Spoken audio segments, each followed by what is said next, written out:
Mesdames et messieurs, bienvenue, très ravi de vous retrouver dans ce énième numéro des Actus de la semaine. La FEMA lutte contre la marginalisation des handicapés à travers sa campagne de promotion de la participation de l'État et des OPH au sommet mondial sur le handicap de 2022.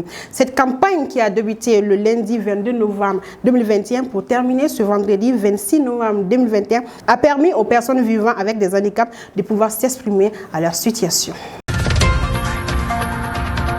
Ce samedi 27 novembre 2021 a eu lieu le lancement du mouvement Génération engagée au restaurant Pirogue 6 à Amdalaï Asseyi. Selon Mokhtar Ousmane Sy, président du dit mouvement, le mouvement politique mettra tout en œuvre pour impacter activement sur la bonne gouvernance de notre pays.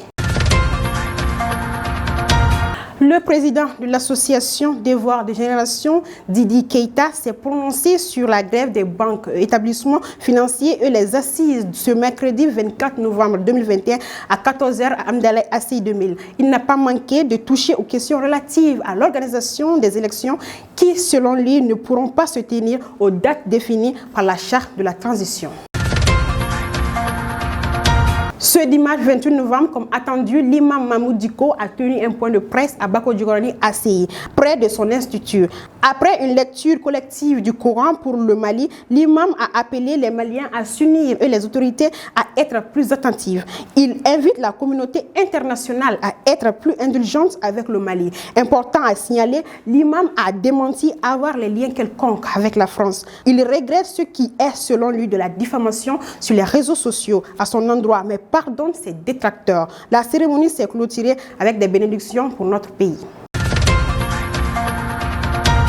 Zege Dimoussa Diara, PDG de Millennium Technologies, a formé des dizaines de policiers mardi 23 et mercredi 24 novembre 2021 à l'école de la police nationale. Cette formation gratuite de 2 jours était basée sur les méthodes et techniques d'enquête anti-cybercriminelle en cas de vol de téléphone. Cela touche la triangulation, la géolocalisation de l'appareil en seulement quelques minutes à l'aide de logiciels russes et israéliens.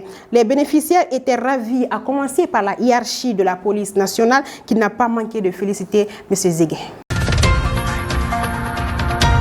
Ce samedi 27 novembre 2021 a été la réception des salles de classe dotées de ventilateurs au groupe scolaire B de Torokorobougou par M. Cissé au coût de 2 millions de francs CFA à la demande du comité de gestion scolaire de l'établissement. Étaient présents plusieurs personnalités et habitants du quartier, ainsi les maîtres et élèves du dit établissement. Le CGS n'a pas manqué de remercier le donateur pour ce geste et a promis d'en prendre soin.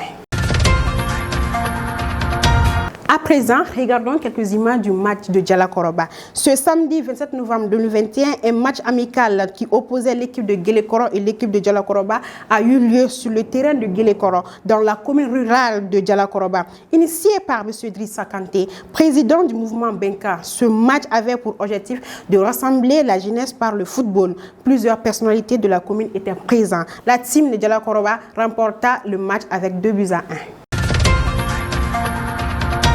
Le président de la plateforme Anga Transition Demain et ses associations partenaires ont animé un grand meeting de soutien à la transition et aux assises nationales pour la refondation ce vendredi 26 novembre 2021 dans la Venise malienne à Sévaré-Moti.